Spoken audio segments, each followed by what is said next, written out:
नमस्कार दोस्तों, आज के इस वीडियो में हम कहेंगे और सुनेंगे मोक्षदा एकादशी व्रत कथा। एक समय महाराज युधिष्ठिर एवं भगवान श्री कृष्ण के मध्य संवाद चल रहा था। महाराज युधिष्ठिर ने श्री कृष्ण से कहा, हे भगवान, आप तीनों लोगों के स्वामी हैं, सबको सुख देने वाले और जगतपति जगदीश हैं। अतः आप मेरे संशय को दूर कर मार्गशीर्ष शुक्ल पक्ष की एकादशी व्रत के महत्व को बताएं एवं यह किस प्रकार अनेक पापों को नष्ट करने वाली होती है। भगवान दामोदर ने कहा, हे युधिष्ठिर, इस एकादशी को मोक्षदा एकादशी व्रत कहते हैं। यह समस्त पापों का नाश करती है। इस विषय में मैं तुम्हें पुराणों की कथा सुनाता हूँ। गोकुल नाम के नगर में वैखानस नाम का राजा राज्य करता था। उसके राज्य में चारों वेदों के ज्ञाता ब्राह्मण रहते थे। वह राजा अपनी प्रजा का पुत्रवत पालन करता था। एक बार रात्रि में राजा ने एक स्वप्न देखा कि उसके पिता नरक में हैं। तब उसे बड़ा ही आश्चर्य हुआ। वह प्रातःकाल ज्ञानी ब्राह्मणों के पास गया और अपना स्वप्न सुनाया। उसने कहा, मैंने अपने पिता को नरक में कष्ट उठाते देखा है।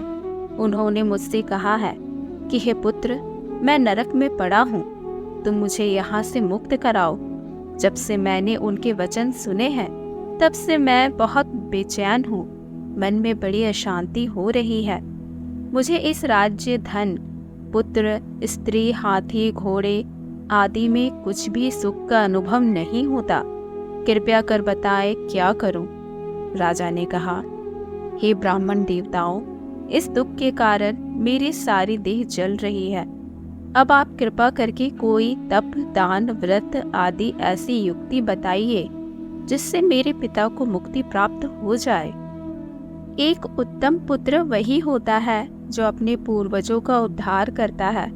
ब्राह्मणों ने उन्हें परामर्श दिया, हे राजन, यहाँ पास ही तीनों कालों के ज्ञाता पर्वत ऋषि का आश्रम है। आपकी समस्या का हल वे जरूर करेंगे। ऐसा सुनकर राजा मुनि के आश्रम गया। पर्वत मुनि शांत चित्त बैठे थे।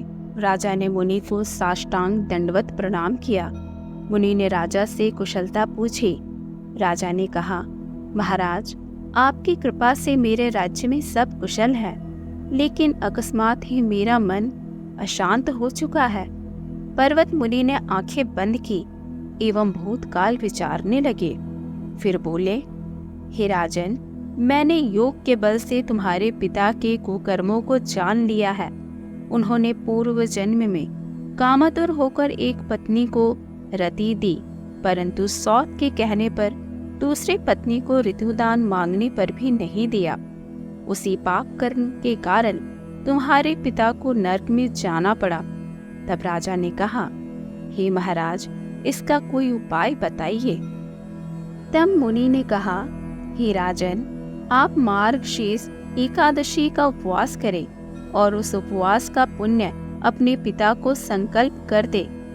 इसके प्रभाव से आपके पिता को अवश्य नरक से मुक्ति मिलेगी। मुनि के कहे अनुसार राजा ने कुटुंब सहित मोक्षदा एकादशी का व्रत किया। इसके उपवास का पुण्य उसके पिता को अर्पण कर दिया। इसके प्रभाव से उसके पिता को मुक्ति मिल गई और स्वर्ग में जाते हुए वे पुत्र से कहने लगे, हे पुत्र, तेरा कल्याण हो। यह कहकर वह स्वर्ग चले गए। मार्गशीर्ष मास की शुक्ल पक्ष की मोक्षदा एकादशी को जो भी स्त्री पुरुष व्रत करते हैं, उनके समस्त पाप नष्ट हो जाते हैं। इस व्रत से बढ़कर मोक्ष देने वाला और कोई व्रत नहीं है। इस कथा को पढ़ने या सुनने से वाजपेयी यज्ञ का फल मिलता है। यह व्रत मोक्ष देने वाला तथा चिंतामणि के समान सब कामनाएं पूर्ण करने वाला है एवं पितरों को मोक्ष की प्राप्ति होती है। भगवान वासुदेव अपने भक्तों की मनोकामना पूरी करें। आपको आज की कथा कैसी लगी कमेंट में जरूर बताएं। साथ ही हमारे चैनल आस्था की आवाज़ को सब्सक्राइब जरूर करें। धन्यवाद।